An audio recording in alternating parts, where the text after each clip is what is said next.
Marcus Chen stepped off the transport shuttle, his worn boots making contact with the crystalline platform of Drakmore Academy. The 17-year-old human clutched his single bag tighter as hundreds of alien eyes turned toward him. Whispers rippled through the crowd of students in languages he couldn't understand. But their tone was universal. Mockery. The academy sprawled before him like a living organism, its bioarchitectural towers pulsing with bioluminescent veins.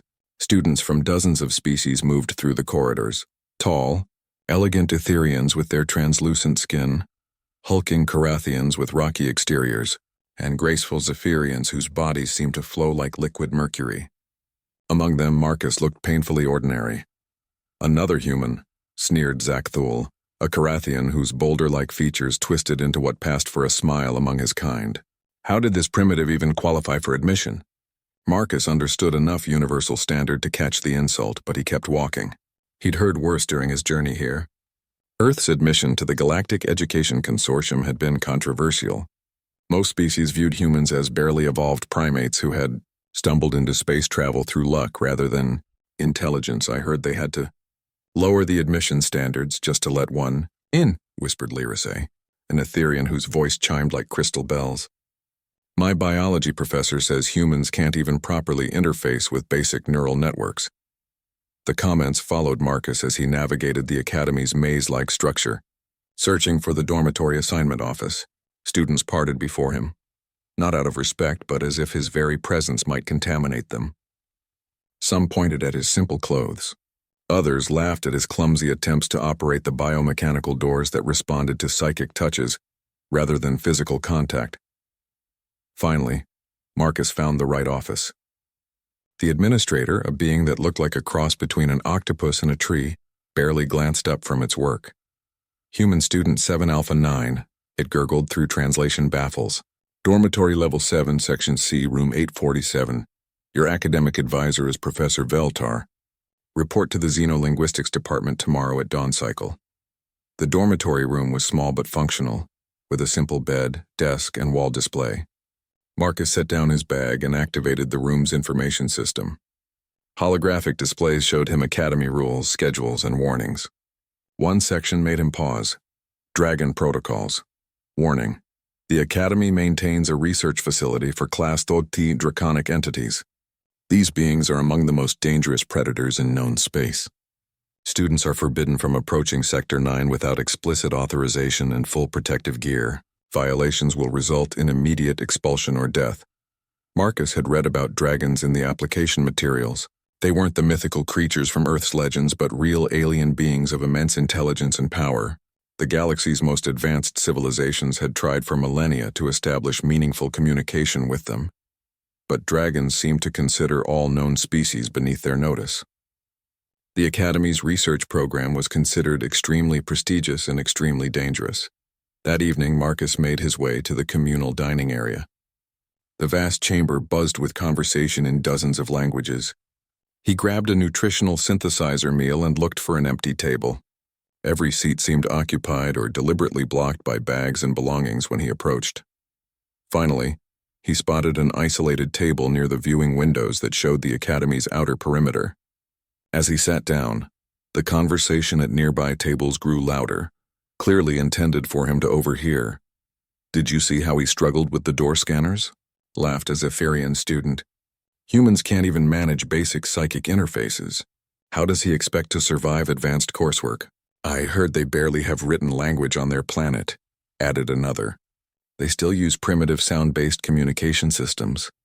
Marcus ate in silence, watching through the transparent walls as maintenance workers moved between the outer buildings. In the distance, he could see the ominous bulk of Sector 9, where the dragons were kept.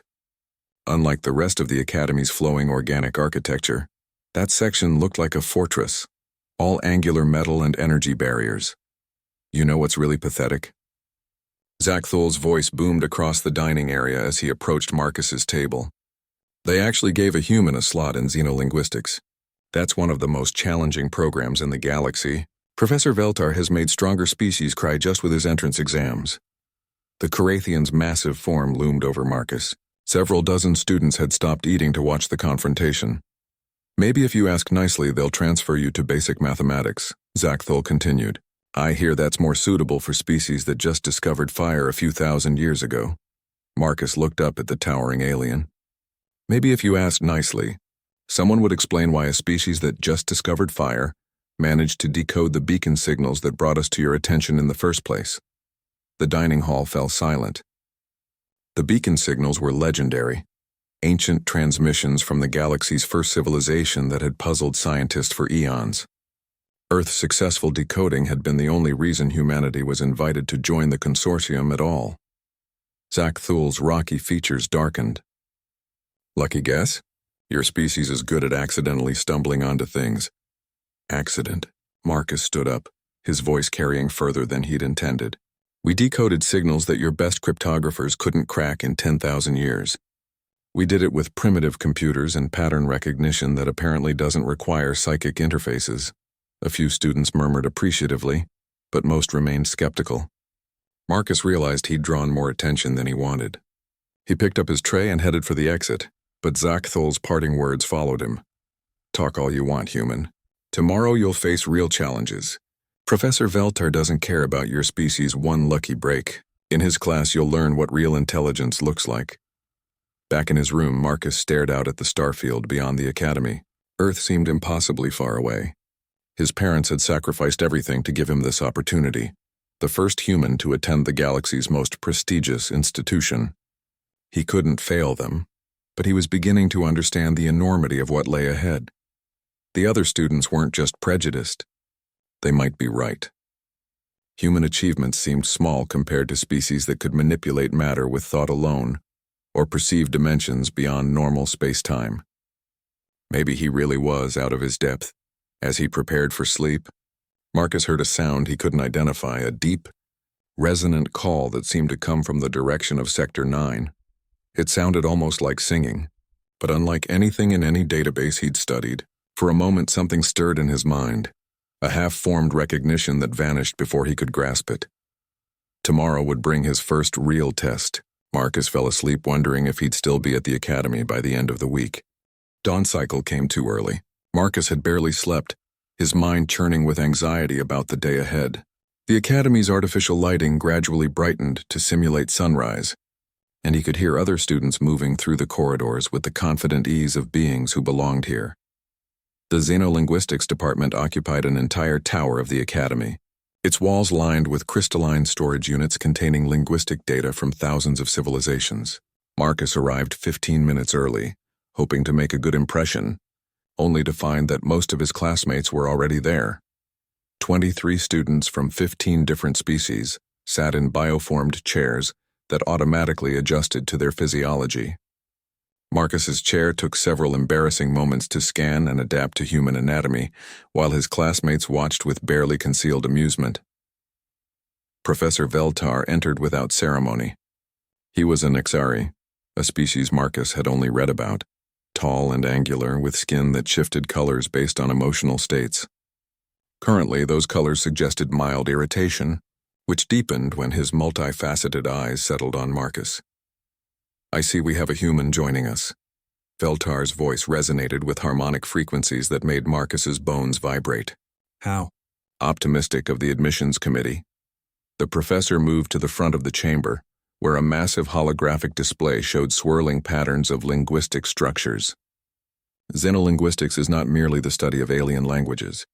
It is the science of communication across the vast gulfs that separate conscious minds. Some species communicate through chemical signatures, others through quantum entanglement of neural networks, still others through manipulation of local spacetime. Marcus frantically took notes while his classmates seemed to absorb the information effortlessly. Many were already familiar with multidimensional communication systems that humans couldn't even perceive, let alone understand. But there is one communication challenge that has defeated every species in this galaxy, Veltar continued, his skin now shifting to deep purple, a color that indicated profound respect mixed with fear. The draconic entities. The holographic display changed to show images of the creatures. Marcus had seen pictures before, but these recordings captured their terrible beauty in full detail. The dragons were massive, their scales seeming to contain entire galaxies of swirling light. Their eyes held intelligence that made even the most advanced AI systems look primitive. For over 50,000 years, the greatest minds in galactic civilization have attempted to establish meaningful contact with these beings, Veltar explained. They clearly possess intelligence far beyond our own. Their technology can manipulate matter at the subatomic level. They can travel between dimensions as easily as we move between rooms, yet they refuse all attempts at communication. A Zephyrian student raised what might have been a hand. "Professor, why do we keep trying?" "If they don't want to communicate, perhaps we should respect that choice." Veltar's colors shifted to amber, approval mixed with concern. "An excellent question, Fluxara. The answer lies in recent developments that have made dragon communication not just desirable, but potentially necessary for galactic survival." The display changed again, showing star charts marked with areas of spreading darkness. 3 years ago, we detected the first signs of the Void Plague, a phenomenon that destroys space-time itself, leaving areas of absolute nothingness where star systems once existed. It spread slowly but inevitably, consuming everything in its path. Marcus felt cold despite the chamber's controlled temperature. The images showed entire sectors of space simply gone. Not destroyed, not collapsed, actually absent, as if they had never existed. "Our most advanced civilizations have no defense against this phenomenon," Veltar continued. "But preliminary analysis suggests the dragons might. They exist partially outside normal space-time, which may give them immunity to the Void Plague's effects. If we could communicate with them, learn their techniques, we might save the galaxy," whispered Korthani, an Etherian whose crystalline features had gone pale. "Precisely. Which brings us to today's exercise." Veltar gestured, and the display shifted to show complex linguistic patterns. "You will attempt to analyze fragments of draconic communication that our sensors have recorded. These are the most sophisticated linguistic puzzles in known science." Marcus stared at the swirling symbols and felt overwhelmed. The patterns seemed to move independently, shifting and changing even as he watched. His classmates immediately began working with various scanning devices and neural interfaces, their minds linking directly to the Academy's computational networks. Marcus had no such interfaces. Humans lacked the biological modifications that other species took for granted. He could only use his eyes and his basic tablet, making notes with primitive stylus marks that looked ridiculous compared to the holographic thought webs his classmates were generating. After an hour, Professor Veltar called for initial observations. Student after student offered sophisticated analyses. The Carathians had identified mathematical progressions in the symbol sequences. The Etherians had detected harmonic resonances in the visual frequencies. The Zephyrians had mapped quantum fluctuations that might represent multidimensional linguistic components. When Veltar's gaze fell on Marcus, the human felt every eye in the room focus on him. "And what insights does our human student offer?" Marcus looked at his simple notes, then at the still shifting patterns on the display. I think we're looking at it wrong." A few students snickered. Veltar's skin showed interest mixed with skepticism. "Elaborate." "Everyone's analyzing the symbols as if they're static representations of ideas," Marcus said, his voice growing stronger as he found his footing. "But what if they're not symbols at all? What if they're movements, like a dance or a music notation?" The snickering stopped. Veltar moved closer. "Continue." Marcus stood and approached the display, pointing at the flowing patterns. "Look at how they change. It's not random. There's rhythm, progression, development. On Earth, our oldest forms of communication weren't written language. They were songs, stories, rhythmic patterns that carried meaning through time rather than space. Primitive emotional expression," Zakthul rumbled dismissively, hardly relevant to advanced linguistic theory, but Veltar raised a hand for silence. His skin was cycling through colors Marcus had never seen before.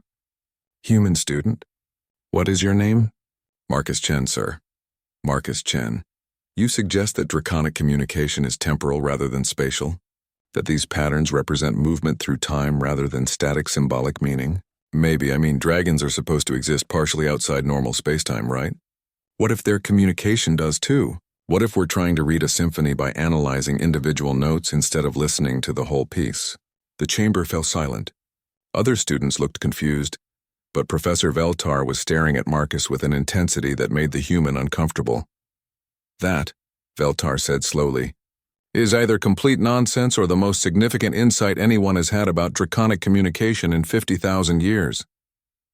Marcus felt his cheeks burn. "I'm probably wrong. I don't have the training that everyone else. Training can be a limitation as well as an advantage," Veltar interrupted. "Sometimes the most profound insights come from minds unencumbered by conventional thinking." He turned to address the entire class. "Your assignment for tomorrow: analyze these patterns using temporal linguistic theory.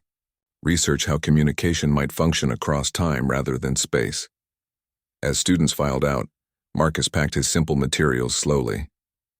He'd expected to be humiliated, not to accidentally suggest something that might be valuable. Maybe there was a place for human thinking after all. That evening, he found himself drawn to the viewing areas near Sector 9. Through the reinforced barriers, he could see the containment facility where the dragons were housed. Most of the time it appeared empty, but occasionally he caught glimpses of massive forms moving in the distance. As he watched, that strange sound came again, the deep, resonant calling he'd heard the night before. This time, instead of dismissing it, Marcus listened carefully. There was definitely pattern there, rhythm and progression. It reminded him of whale songs from Earth's oceans, but infinitely more complex. Without really thinking about it, Marcus found himself humming along with the distant sounds, his voice finding harmonies in the alien music. For just a moment, the calling seemed to respond, shifting to complement his simple human melody. Then silence fell, and Marcus wondered if he'd imagined the whole thing. Marcus spent the next week diving deeper into temporal linguistic theory than any first-year student had attempted before. While his classmates struggled with concepts that challenged their conventional understanding of communication, Marcus found the ideas strangely familiar. It reminded him of home, of the long nights he'd spent with his grandmother before she passed away. Elena Chen had been a musician and a linguist, one of the few humans who had studied the mathematical patterns in Earth's whale songs before humanity made contact with alien civilizations. She'd taught Marcus to hear the hidden rhythms in everything: wind through trees, ocean waves, even the subtle vibrations of buildings settling. "Language isn't just words, mijo," she used to say. "It's the music behind the words, the dance of meaning through time." Those memories came flooding back as Marcus sat in the Academy's archives, surrounded by holographic displays showing temporal linguistic patterns from dozens of extinct civilizations. Many of them had used time-based communication systems before developing spatial writing. The progression was always the same: rhythm and melody first, then symbolic representation. But dragons were different. According to the data, they had never developed spatial language at all. Their communication remained purely temporal, flowing through dimensions that most species couldn't perceive. It was as if they spoke in pure time itself. Professor Veltar had begun incorporating Marcus's insights into the curriculum, much to the amazement and occasional resentment of other students. During their third week together, Veltar pulled Marcus aside after class. "Your progress is remarkable," the Nixari said, his skin showing patterns of deep blue respect. "But I must ask, how does a human with no formal linguistic training grasp concepts that challenge our most advanced scholars?" Marcus hesitated, then decided on honesty. "My grandmother. She studied communication patterns in Earth's marine life. Whales, dolphins, things like that. She taught me to listen for patterns that exist in time rather than space. Primitive animal communication?" Zakthul had overheard and couldn't resist commenting. "How does that relate to advanced draconic linguistics?" "Maybe it's not primitive," Marcus replied quietly. "Maybe it's just older, more fundamental." Veltar's skin shifted to deep purple, profound contemplation. "Elaborate. What if spatial language is the aberration? What if most communication in the universe is temporal, and only a few species develop the weird habit of freezing meaning into physical symbols?" Marcus gestured at the holographic displays around them. "Dragons might not have failed to develop writing. Maybe they never needed it because they never lost the ability to speak in pure time." The implications hung in the air like a challenge to everything the Academy taught about linguistic evolution. But before anyone could respond, alarms began blaring throughout the facility. Emergency lights bathed the corridors in harsh red as students and faculty rushed toward evacuation points. Through the Academy's address system, Director Calamoon's voice echoed with barely controlled panic. All personnel evacuate Sector 7 through 9 immediately. This is not a drill. Draconic containment has been compromised. Repeat. Draconic containment has been compromised. Marcus felt ice in his veins.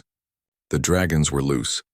The evacuation proceeded with military efficiency, but Marcus found himself moving against the flow of fleeing students. Something was pulling him toward Sector 9, a compulsion he couldn't explain or resist. He ducked into a maintenance corridor and made his way toward the containment facility. The halls near Sector 9 were eerily quiet. Emergency barriers had sealed most passages, but Marcus found a route through the maintenance systems his grandmother had taught him to navigate by sound and vibration. The Academy's biomechanical infrastructure sang with tension, its living walls pulsing with stress chemicals.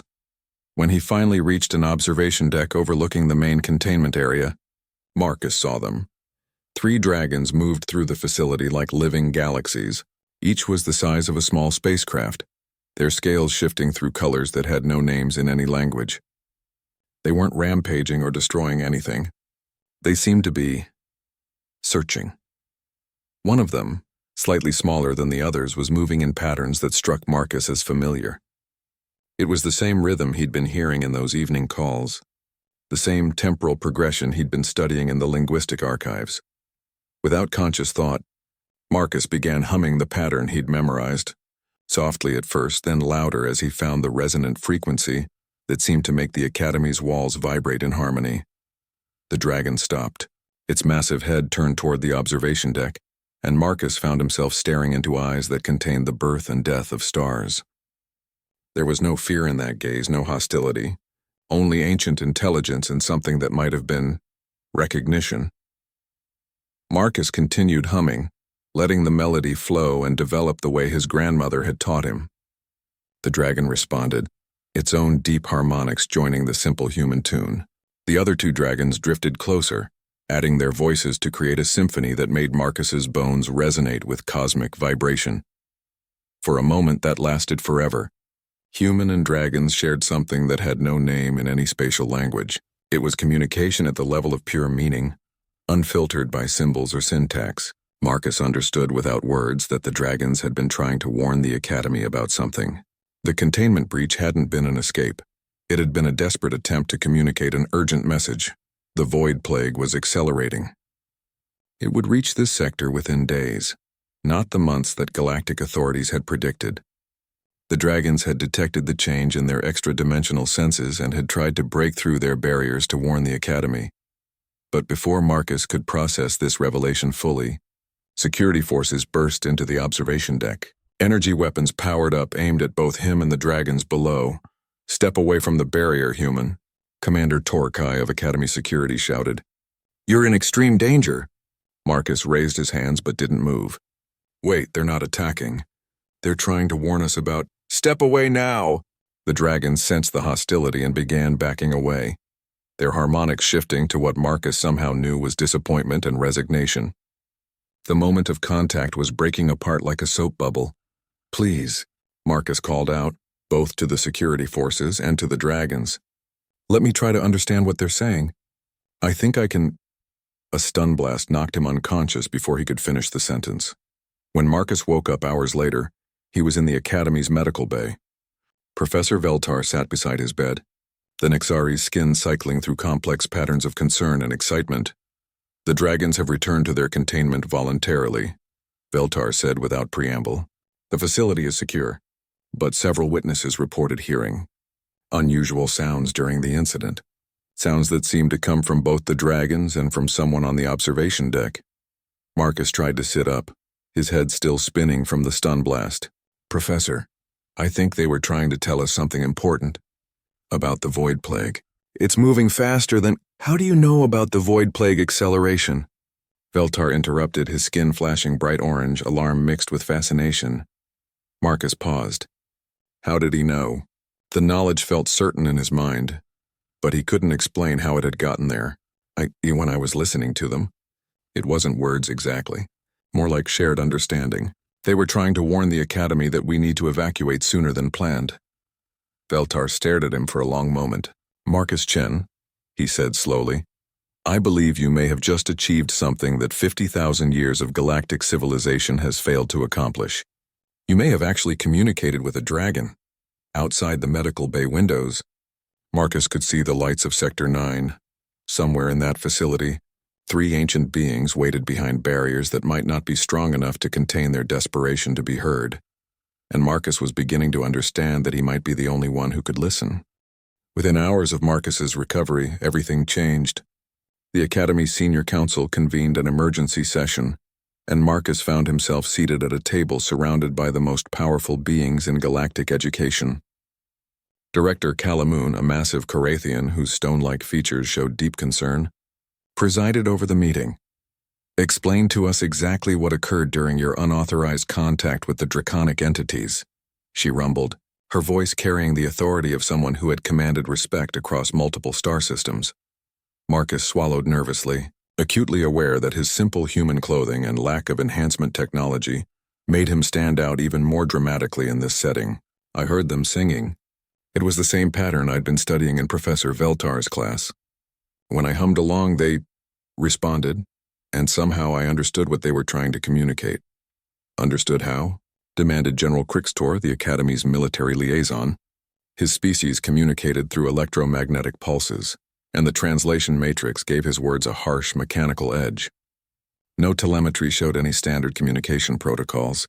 No data exchange, no neural linking, nothing our instruments could detect.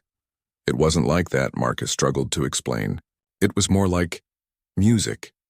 When you hear a song, you don't decode individual notes to understand the emotion. You just feel it. That's what happened with the dragons. Director Calamoon leaned forward. "And what emotion did you perceive?" "Urgency, fear, and warning." Marcus met her stony gaze. "They were trying to tell us that the void plague is moving faster than our calculations predicted. Instead of having months to evacuate, we have days." The council members exchanged glances. Professor Veltar, who had been silent until now, spoke up.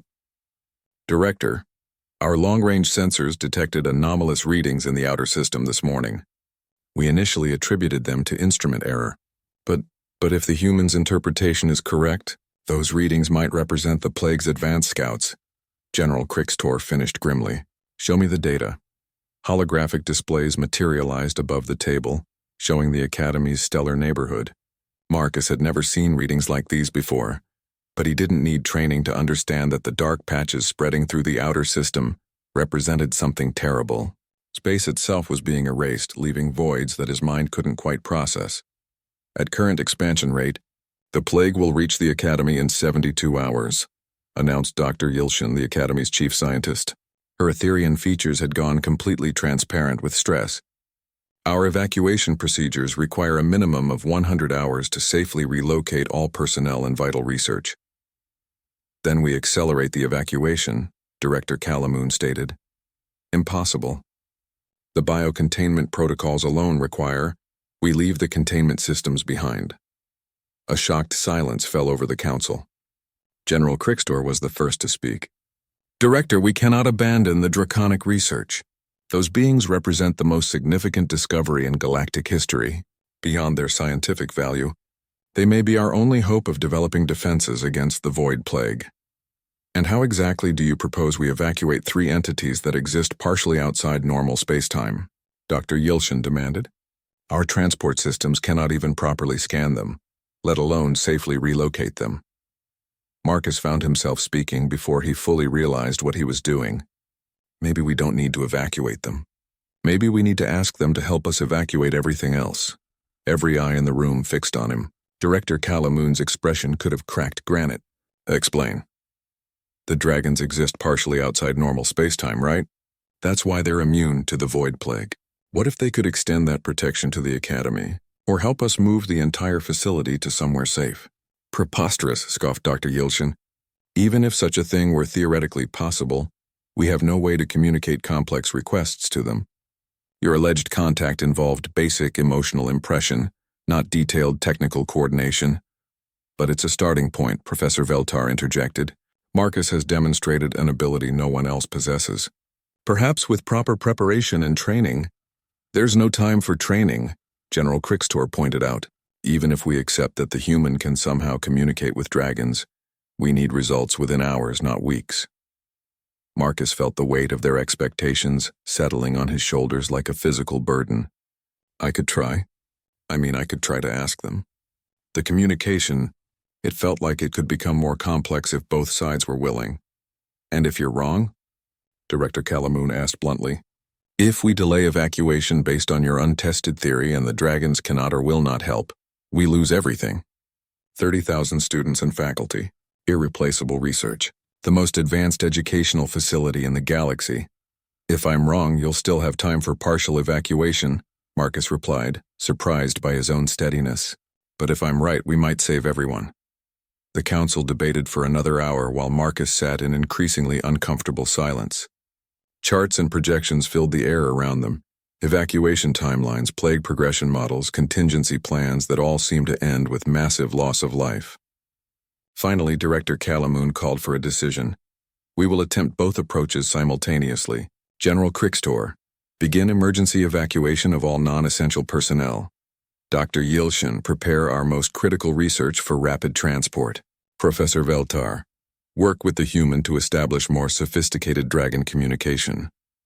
She turned to Marcus directly. You have 24 hours to prove that your theory has merit.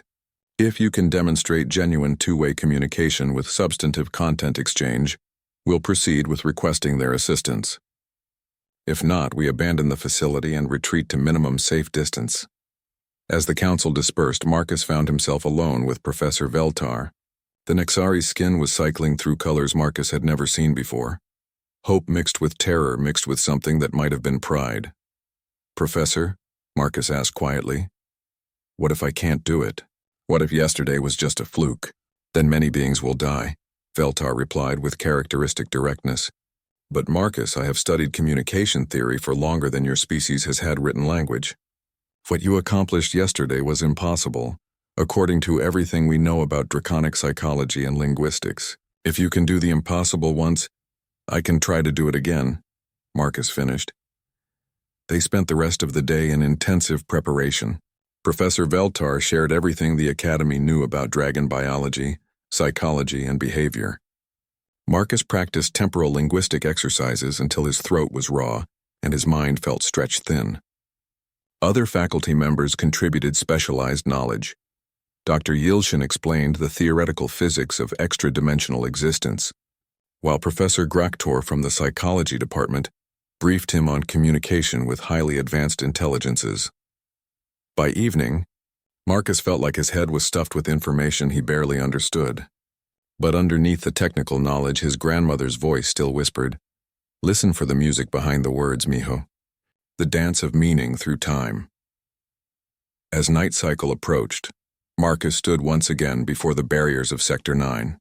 This time, he wasn't alone.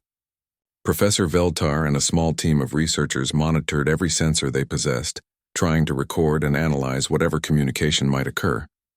In the distance, the dragons waited.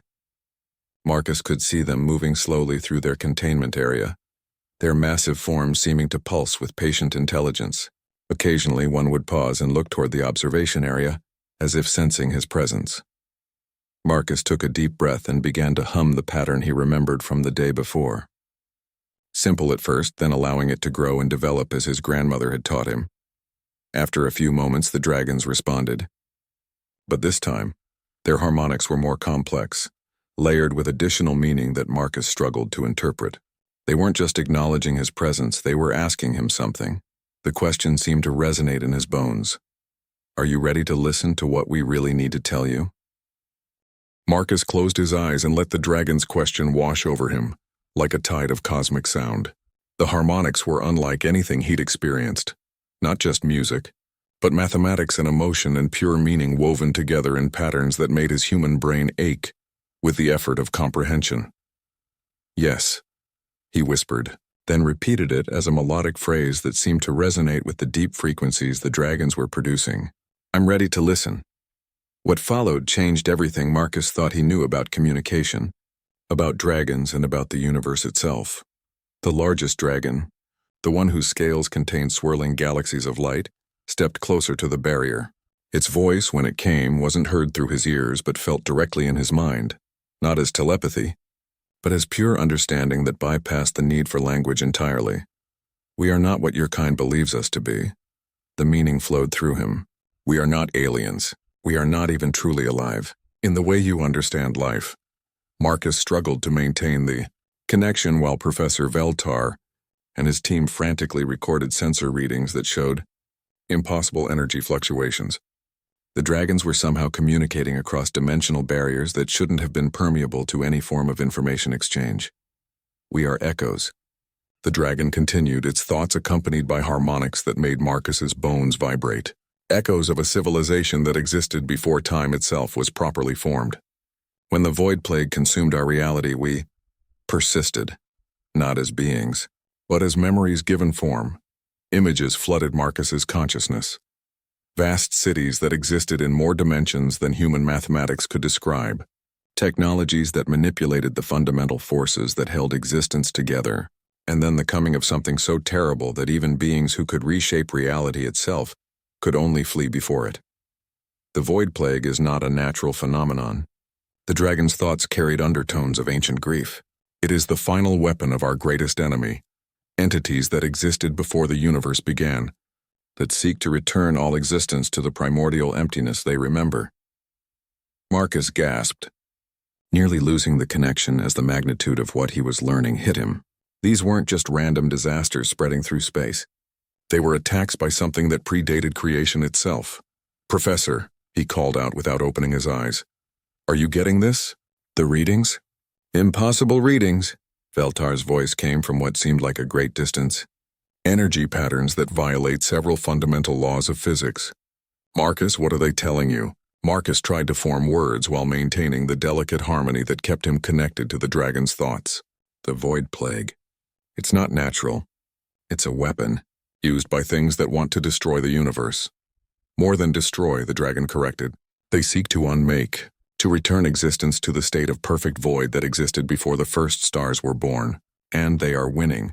New images flowed through the connection. Star systems simply ceasing to exist, entire galaxies being erased from reality as if they had never been. The void plague was spreading faster than anyone had realized, consuming not just matter and energy, but the very concepts that allowed for matter and energy to exist. But there is hope, the dragon continued. Our people in their final moments discovered something the void entities did not expect. Consciousness itself can resist unmaking. Awareness, properly focused and unified, can hold reality together even in the face of absolute negation. Marcus felt his understanding expanding, guided by the dragon's ancient knowledge. You need conscious minds working together. A lot of them. All focused on maintaining existence. Yes, but not just any minds. The effect requires a specific type of consciousness, one that can perceive meaning across time rather than just space. Most species in this galaxy think in terms of fixed symbols, static representations. They cannot generate the temporal awareness necessary for reality anchoring. But humans can. Marcus breathed, suddenly understanding why he could communicate with the dragons when no one else could. Because we never lost our connection to temporal communication. Music, stories, emotional expression that flows through time. Your species is young, unmodified by technological enhancement, still connected to the primal patterns of consciousness that can resist the void. That is why we have waited here in this academy where your kind might eventually learn to reach us. The implications were staggering. Marcus felt the weight of an entire galaxy's survival settling on his shoulders. How many human minds would you need? All of them, came the sobering reply. Every human consciousness in this galaxy, linked together in temporal harmony, might be enough to anchor local reality against the void weapons. But the coordination must be perfect. A single discord in the harmony could cause the entire effort to collapse. Through the connection, Marcus could sense the other two dragons adding their voices to the communication. They showed him images of what such a coordination would look like. Billions of human minds, linked not through technology but through the same type of temporal pattern recognition that had allowed him to understand their communication in the first place. But how? Marcus asked aloud, his voice barely audible over the harmonic frequencies filling the observation chamber. How do we link that many minds across space? Through us, the dragons replied in unison. We exist across all dimensions simultaneously. We can serve as the resonance framework that connects every human consciousness in a single, galaxy-spanning harmony, but only if they choose to join the pattern freely. Forced participation would create the discord that destroys everything. Marcus opened his eyes, seeing the dragons with new understanding. They weren't prisoners in this facility, they were volunteers, waiting patiently for the galaxy to develop beings who could work with them to save existence itself. Professor Veltar, Marcus said, his voice hoarse from the strain of maintaining dual communication. We need to contact Earth. We need to reach every human in the galaxy. And we need to do it in the next... He paused, feeling the dragon's time sense through their connection. 18 hours. The void entities have accelerated their assault. The plague will reach critical mass sooner than we thought. Professor Veltar's skin had cycled through every color Marcus had ever seen, and several he was sure were impossible. Marcus, are you saying that the dragons want to use humanity as some kind of psychic defense network against cosmic destruction? Not psychic, musical. Marcus turned to face the team of researchers who were staring at him with expressions ranging from awe to terror. They want us to sing the universe back into existence, all of us together in perfect harmony. And if we fail? Dr. Yilshin asked quietly. Marcus looked back at the dragons, their galaxy-scaled forms patient and ancient and desperate. If we fail, everything that ever was or ever could be simply stops. Through the barriers, the largest dragon's eyes met his, and Marcus felt a final thought flow between them. The choice is yours, young singer. Will your species join the song that holds existence together? Or will you let the silence of the void consume all music forever? The answer, Marcus realized, would determine whether the universe had a future, or whether it would simply end. The next few hours transformed the Academy into the most important communications hub in galactic history. Within minutes of Marcus's revelation, Director Calamoon had commandeered every long-range transmission system available, while General Krixtor coordinated, with military networks across 36 star systems, to spread the message to every human settlement in known space. Marcus found himself at the center of a controlled chaos unlike anything he'd ever imagined. The Academy's main communications center hummed with activity, as beings from dozens of species worked frantically to reach scattered human populations. Some were on Earth, others on colony worlds, and thousands more served aboard starships scattered throughout the galaxy. We've reached the Sol system, announced Communications Officer Trillax, her Zephyrian form flowing with stress-induced chromatic shifts. Earth's governments are skeptical. They're demanding proof that this isn't some kind of alien conspiracy. Show them the Void Plague data, Director Calamoon rumbled. Make them understand what's at stake. Marcus stood before a wall of displays showing human settlements across the galaxy, mining colonies on distant asteroids, research stations orbiting exotic stars, generation ships carrying immigrants to new worlds. Each represented thousands or millions of potential voices in the harmony they needed to create. Marcus, Professor Veltar approached with a data pad showing impossible readings. We've been analyzing the harmonic frequencies you were producing during dragon communication. The mathematics are unprecedented. The pattern appears to be based on quantum fluctuations that exist at the intersection of consciousness and reality. Can you reproduce it? Marcus asked, though he suspected he already knew the answer. Not artificially. The pattern requires genuine emotional and temporal awareness. It cannot be simulated or transmitted through normal technology. Veltar's skin showed deep concern, which means every human participant must learn to generate the pattern naturally. Dr. Yilshin looked up from her calculations. We have 18 hours to teach potentially 50 billion humans to sing in quantum harmony with cosmic entities. The mathematical probability of success is effectively 0. Then we'd better get started, Marcus said with more confidence than he felt. The teaching process began immediately. Marcus worked with communications teams to create simple instructional patterns that could be transmitted across the galaxy. He started with the basic temporal rhythms his grandmother had taught him, translating them into forms that could be broadcast through standard channels. But as the first responses came back from human settlements, it became clear that the task was more complex than anyone had hoped. The colony on Proxima C reports partial success, Trillax announced. About 30% of their population can generate recognizable harmonic resonance. But the mining station at Wolf 359 says none of their workers can produce anything close to the required pattern. Marcus felt despair beginning to creep in. What's the difference between the groups that can do it and the ones that can't? Analyzing now. Dr. Yilshin's hands flew over her instruments. The successful populations seemed to be those with strong oral traditions, storytelling communities, musical cultures, groups that maintain temporal art forms. The unsuccessful groups are mostly technical specialists, people whose work focuses on spatial reasoning rather than temporal pattern recognition. So humans who stayed connected to music and stories can do it, but humans who became purely technological can't, Marcus summarized. What percentage of human populations maintain strong temporal cultural traditions? The answer, when it came, was devastating. Less than 40% of humans in the galaxy retained the cultural connections necessary for the harmony. The rest had become so dependent on technological enhancement and spatial thinking that they'd lost the ability to perceive meaning through time. 40% isn't enough, the largest. Dragon's voice resonated through Marcus's mind. The connection had remained open, allowing him to serve as a constant communication link.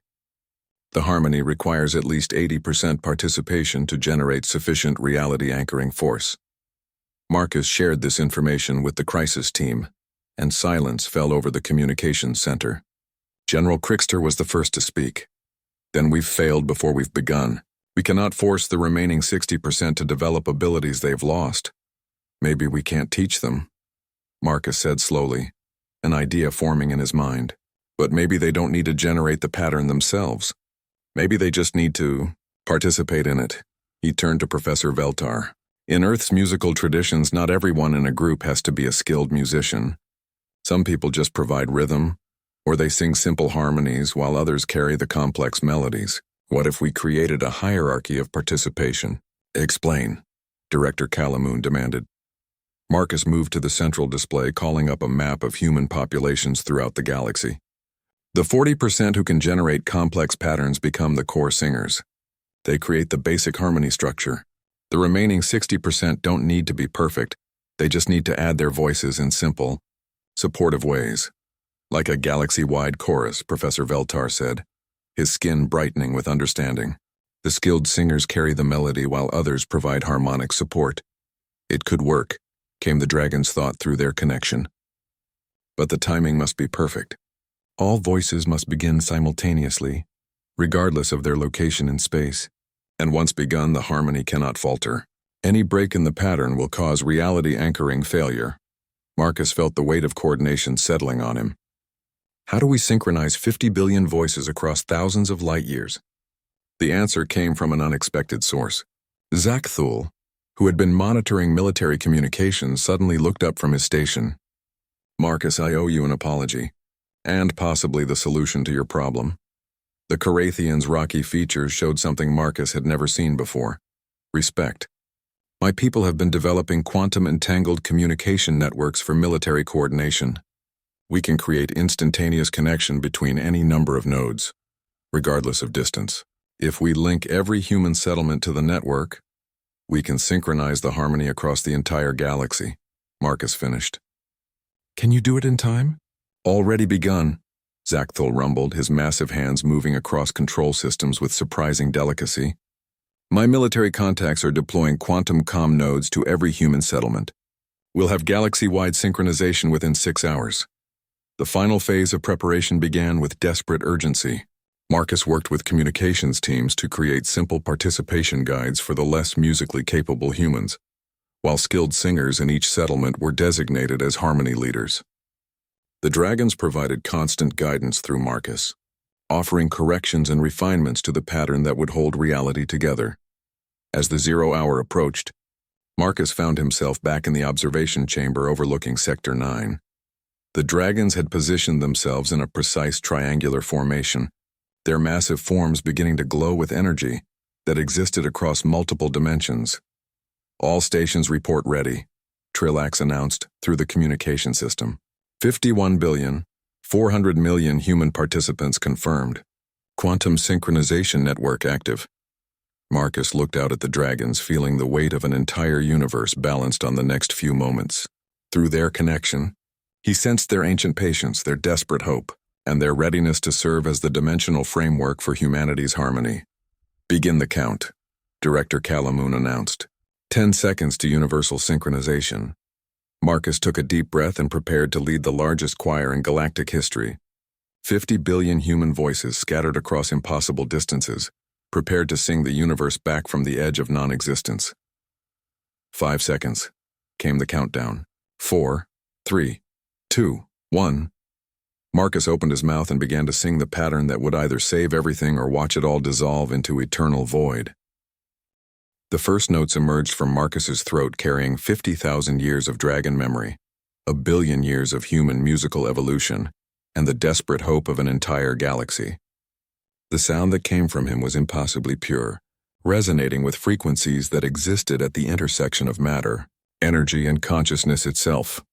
Across the galaxy, 50 billion human voices joined the harmony. On Earth, children in schools stopped their lessons to sing simple melodies they somehow already knew. On mining stations orbiting distant stars, workers paused in their labor to add their voices to a song that spanned light years. Aboard generation ships traveling between stars, entire families harmonized in cargo bays and corridors, their voices joining a chorus that transcended space and time. Through the quantum-entangled communication network, Marcus could feel every voice as it joined the pattern. The sensation was overwhelming, a symphony of consciousness that grew exponentially with each new participant. But it was the dragons who transformed individual human voices into something that could literally hold reality together. The 3 ancient beings in Sector 9 began to glow with light that didn't belong to the normal electromagnetic spectrum. Their scales reflected dimensions that human eyes couldn't normally perceive, and their harmonics created resonance patterns that reached into the fundamental structure of space-time itself. "Now you understand." The largest dragon's voice flowed through Marcus's mind even as he continued to sing. "This is how existence was meant to be maintained, not through technology or force, but through the conscious choice of aware beings to affirm that reality should continue." Through the Academy's sensors, Marcus could see the effect spreading outward from every human settlement. Waves of stabilized space-time rippled across the galaxy, creating barriers of coherent existence that the void plague couldn't penetrate. Where the harmony reached, reality solidified. Where it hadn't yet arrived, the spreading darkness of absolute negation continued to consume stars and planets. But the effort was enormous. Marcus could feel the strain on every human voice in the network. People who had never sung professionally were maintaining complex harmonies for hours. Elderly humans and young children were contributing rhythm and simple melodies with determination that came from understanding the stakes. "The Void Front has stopped advancing in Sector 7, Dr. Yilshin announced, her voice filled with amazement. Reality coherence readings are stabilizing throughout the network coverage area. Yet even as some areas stabilized, others began to falter. On the frontier mining stations, where humans worked in isolation with minimal cultural connections, voices began dropping out of the harmony. The pattern developed gaps that weakened the overall effect. "The network is becoming unstable," the dragon warned. "Some nodes are failing. Without complete coverage, the void entities will find weaknesses to exploit." Marcus felt the harmony beginning to fracture. Despite the impossible effort of billions of humans, they were still falling short. The galaxy was too vast, human consciousness too scattered, the challenge too enormous for any single species to overcome. Then something unexpected happened. From the Academy's halls came new voices, alien voices. Professor Veltar's harmonic frequencies joined the human pattern, his Nexari vocal abilities adding dimensional complexity that strengthened the overall structure. Dr. Yilshin's crystalline, Etherian tones provided harmonic support that filled gaps in the network. "What are you doing?" Marcus called out, though he didn't dare stop singing. "What we should have done from the beginning," Professor Veltar replied during a brief harmonic pause, "supporting our students." Across the Academy, alien students and faculty began adding their voices to humanity's song. They couldn't generate the temporal patterns that anchored reality, but they could provide harmonic support that strengthened human efforts. Carathian bass frequencies added stability to the rhythm. Zephyrian melodic lines wove through human harmonies like liquid music. Even species that didn't normally communicate through sound found ways to contribute. Electromagnetic pulses, gravitational resonances, quantum fluctuations that reinforced the overall pattern. The effect was immediate and dramatic. The failing nodes in the network suddenly stabilized as alien support filled the gaps. What had begun as a purely human effort became a galaxy-wide collaboration between dozens of species. Fascinating, the dragon's thoughts carried surprise that echoed across millennia. We never considered that other forms of consciousness might be able to support temporal harmony. Your species has taught us something new. The combined harmony was magnificent, a symphony of consciousness that included every form of awareness in the galaxy. Through the quantum network, Marcus could feel the song spreading to cover every inhabited system. Where it reached, the void plague simply stopped. Not destroyed, but held at bay by the collective will of an entire galaxy refusing to be unmade. For 3 hours, 50 billion humans and countless alien minds maintained the harmony that held existence together. When the void entities finally retreated, defeated by the simple refusal of conscious beings to accept non-existence, the song gradually wound down to silence. Marcus collapsed to his knees, his voice hoarse and his mind exhausted from serving as the focal point for the largest collaborative effort in galactic history. Around him, the dragons were slowly dimming back to their normal appearance, their ancient forms somehow appearing more peaceful than before. It is finished. The largest dragon's final thought carried satisfaction that transcended language. The void entities have retreated beyond the galactic barriers. Reality is stable. And we can finally rest. Rest? Marcus managed to whisper. Our purpose was to wait for a species capable of maintaining existence through conscious harmony. That species was humanity, but it required the support of an entire galactic community to succeed.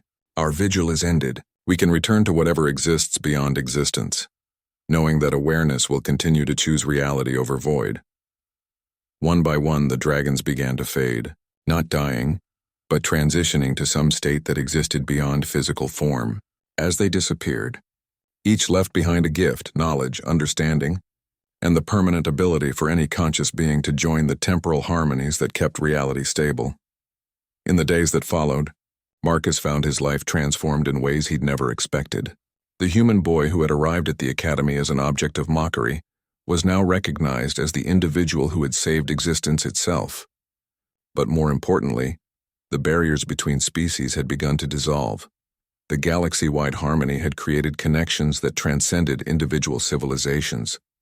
Humans and aliens who had participated in the song found they could understand each other in ways that went beyond language. The academy became a true community of diverse minds working together, rather than a hierarchy of technological advancement. Marcus continued his studies, but now as a teacher as well as a student.